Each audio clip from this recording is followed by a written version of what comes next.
Hey guys, so I have here the garbage disposal in my kitchen and I haven't used it for a while, and then suddenly the other day when I was trying to use it, when I was trying to turn it on, all I would hear is like some little humming sound, but it wouldn't actually spin.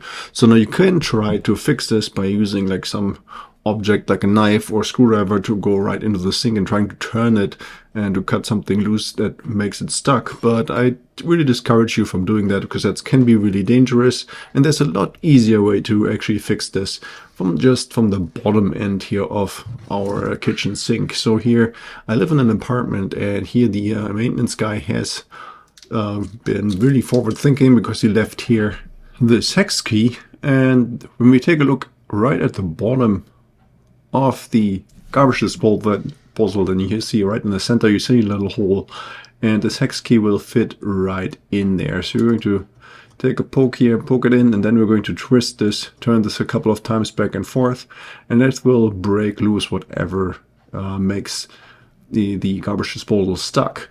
In case you can also see here this little red button, you can press this as well in case you don't hear the motor working at all.